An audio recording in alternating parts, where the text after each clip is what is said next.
Hello guys, super excited to see you with part 3 of Candian Kingdom, and let's continue this channel with history content from here onwards, and let's go. Like a Hellcat.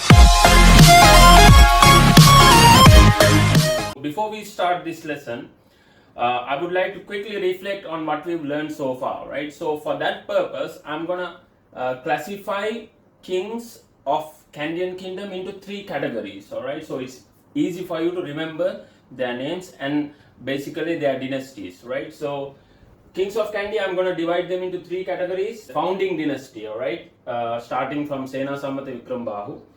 And the other dynasty is from King Vimaladhamma Surya I, alright. So he is basically the son of Veerasundara Bandara, who was a noble in Kandy, right? So starting from him, there's another dynasty that came to power in Kandyan Kingdom. And also, then the Nayaka dynasty, okay, who basically had their roots coming from South India. So there are 4 kings who ruled the country, or who ruled Kandyan Kingdom from Nayaka dynasty. 5 kings who ruled the Kandyan Kingdom from starting from King Vimaladhamma Surya I, and 3 kings from Sena Sammata Vikrambahu, and another king who was King Rajasingha I, who was also an invader from Sitavaka Kingdom. Alright, so in the previous 2 videos we discussed up to King Senarath, and today we will be starting from King Rajasingha II. So stay tuned. And to show you the relationship between those kings, I'm going to quickly take you through all the kings who ruled Kandyan Kingdom. Okay, so let's start with King Sena Sammata Vikrambahu. King Sena Sammata Vikrambahu was the founder of Kandyan Kingdom, alright, and then his son came to power. Now the relationship between King Sena Sammata Vikrambahu and the next king, who was King Jayavira Bandara, was father and son. Okay, that means Jayavira Bandara was the son of King Sena Sammata Vikrambahu. And then came to power a king called Karalede Bandara, who was the son of King Jayavira Bandara, right? So to chase Karalede Bandara, a noble called Veerasundara Bandara supported the Sitavaka ruler called Rajasingha I, alright, Rajasingha I, who was also called Sitavaka Rajasingha. Why? Because he basically ruled the Sitavaka kingdom, alright? And he was basically an invader. So he didn't have any connection to King Karalede Bandara, but he was the ruler from Sitavaka kingdom who invaded Kandy with the help of Veerasundara Bandara, who was the father of King Vimaladhamma Surya I. Okay, so then we discussed in the previous videos how King Vimaladhamma Surya I came to power, right? If you have not watched those videos, it's time now to go back and watch those videos, right? And when King Vimaladhamma Surya I died, his children were so young, they were not suitable to take the throne, right? So because of that, his cousin brother, who was King Senarath, came to power as a result, right? And King Senarath also didn't have a connection to the royal family. So because of that, King Senarath had to marry the widowed queen of King Vimaladhamma Surya I, who was Kusumasana Devi. And they had children, right? So one of the princes of King Senarath and Kusumasana Devi was Prince Maha Asthana, who later became King Rajasingha II, or King Rajasingha II, alright? So after King Rajasingha II, his son, who was King Vimaladhamma Surya II, came to power, right? And then again, King Vimaladhamma Surya II, or King Vimaladhamma Surya II's son, called King Sri Veera Parakama Narendra Singha, came to power. Now there was a tradition of marrying queens from South India. Okay, there came a tradition after Rajasingha II, like to marry princesses from South India, right? King Sri Veera Parakama Narendra Singha married a South Indian princess, and since they didn't have children, his wife's brother had to come to power, right? Who was King Sri Vijay Rajasingha. Now as you can see, the last Sinhala king of Kandyan Kingdom was King Sri Veera Parakrama Narendra Singha. Because he had married a South Indian princess, because he didn't have children, the throne went to the Nayaka dynasty. So to start the Nayaka dynasty, like Nayaka ruling in Sri Lanka, King Sri Vijay Rajasingha came to power, right? King Sri Vijay Rajasingha. Now he was the wife's brother of King Sri Veera Parakrama Narendra Singha, right? So after King Sri Vijay Rajasingha came his wife's brother, who was King Kirti Sri Rajasingha, right? After King Kirti Sri Rajasingha came his brother, not his wife's brother, but his brother, King Rajadi Rajasingha to power, right? And then after King Rajadi Rajasingha, his nephew, who was Prince Kannasamy, came to power as King Sri Vikram Rajasingha. So that is basically the line of Kandyan Kingdom's kings, right? More importantly, remember what is the most important event, 1 or 2 points, right, related to those kings, right? What major event took place during their time, right? So there were 4 kings who belonged to the Nayaka dynasty and 9 kings who were basically Sinhala kings. And the last Sinhala kings to rule Kandyan kingdom was King Sri Veeraparakama Narendra Singha. Remember the name really well. And also the first Nayakar king to rule Kandyan kingdom was King Sri Vijaya Rajasingha. Now, according to Mahavansa, the first king who ruled Sri Lanka was King Vijaya. So the first Nayakar king to rule Kandyan kingdom is King Sri Vijaya Rajasingha. Can you see a connection? So it's easy for you to remember, right? So guys, after King Senarath died, King Rajasingha II, who was Prince Mahasthana before, came to power in Kandyan kingdom, alright? So he was basically the son of King Senarath and Kusumasana Devi, alright? So he was Prince Mahasthana before he ascended to the throne. So once he ascended to the throne, he changed his name to King Rajasingha II, alright? So he was a great warrior. So that is why King Rajasingha II is very important. Now, when I say the word great warrior, you can obviously think of him winning a lot of battles. Okay, let's talk about them later. And he also ruled Kandy for more than 50 years. So that's more than 5 decades. All right. Also, he faced a lot of challenges from different parties during his time in the throne. All right. So let's talk about the challenges he faced next.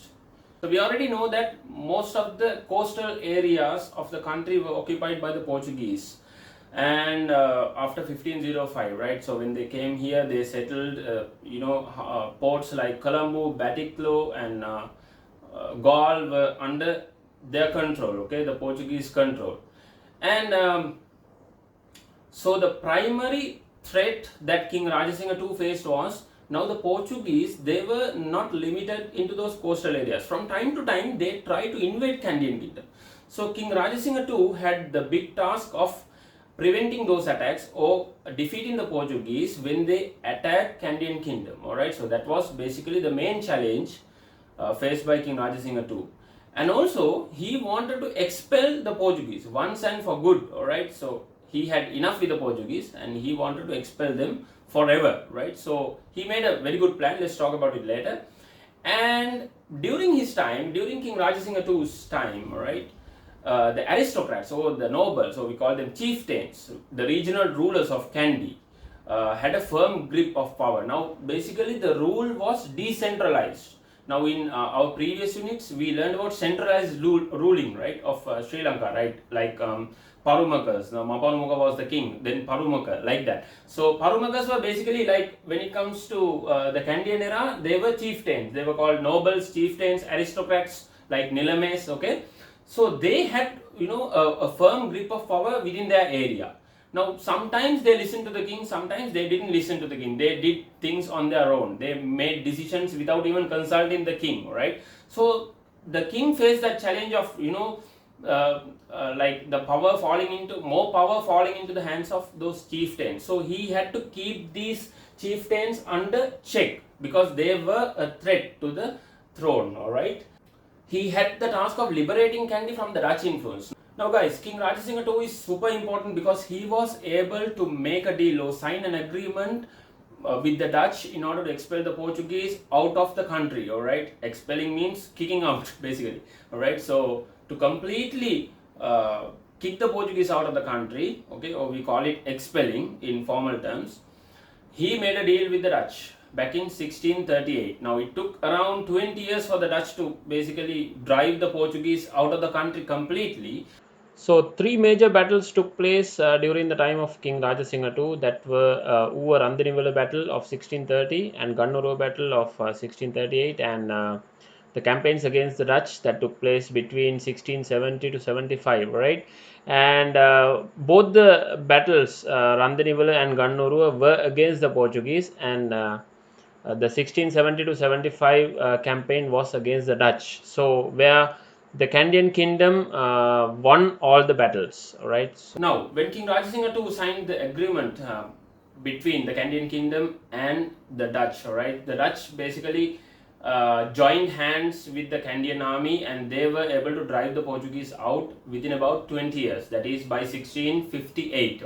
Now the deal was basically to hand over all the areas which were occupied by the Portuguese back to the Kandyan kingdom, but the Dutch didn't honor the deal. All right, they occupied the areas that were captured from the Portuguese. Okay, the Dutch, the Holland guys occupied the area which were previously under the control of the Portuguese. All right, they refused to leave.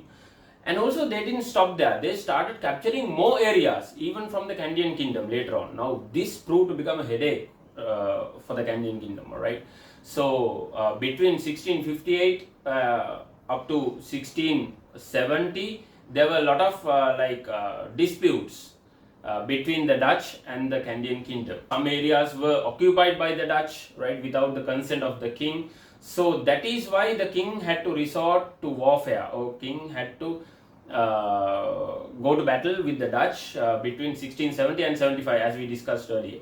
The campaign took place between 1670 and 75 against the Dutch, right, because the Dutch launched some attacks and captured several areas of the Kandyan kingdom before 1670. But to liberate those areas, he also launched a very successful campaign, and he was able to show the Dutch how powerful the Kandyan army was.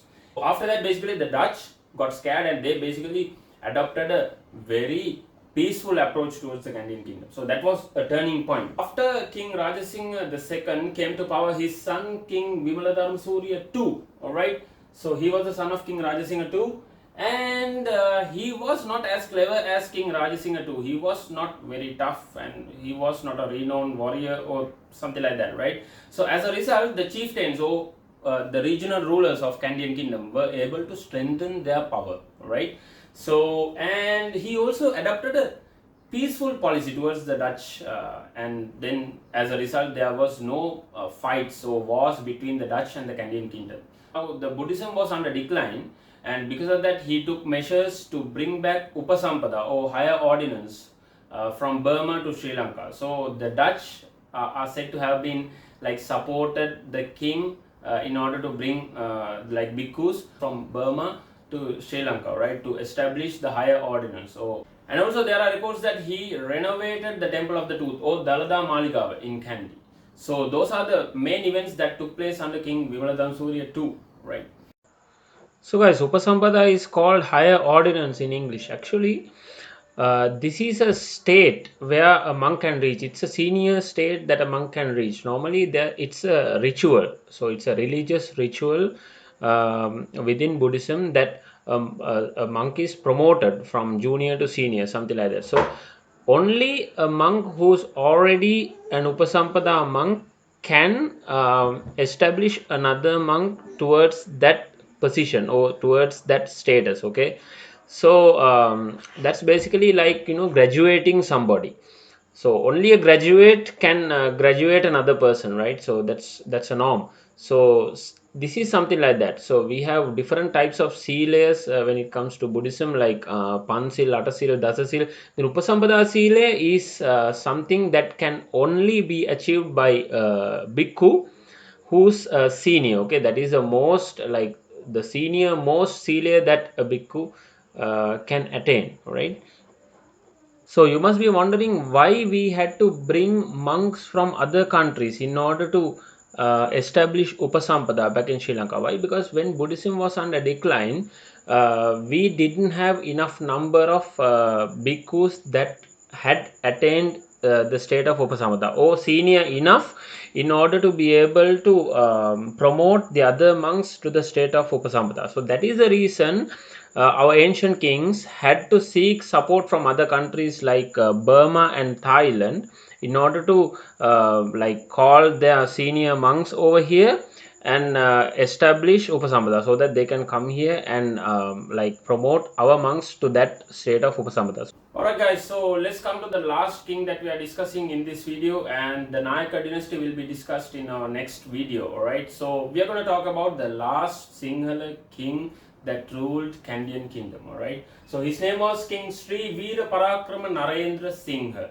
who was the son of King Vimaladharma Surya the second, or Vimaladharma Surya II, right? He was basically a weak ruler. He didn't have proper understanding on how to administer, or how to strengthen the power, or how to basically rule the kingdom, right? So as a result, the nobles, or the regional rulers, or the chieftains as we call them, further strengthened their power in their areas. So basically the administration became decentralized more during his time of ruling, okay?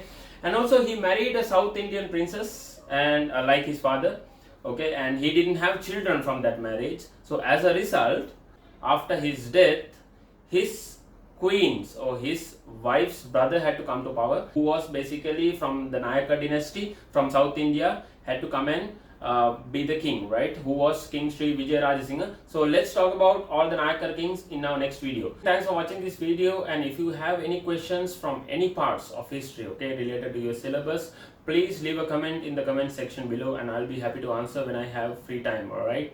So, and also I'm planning to start an online class pretty soon, maybe in April.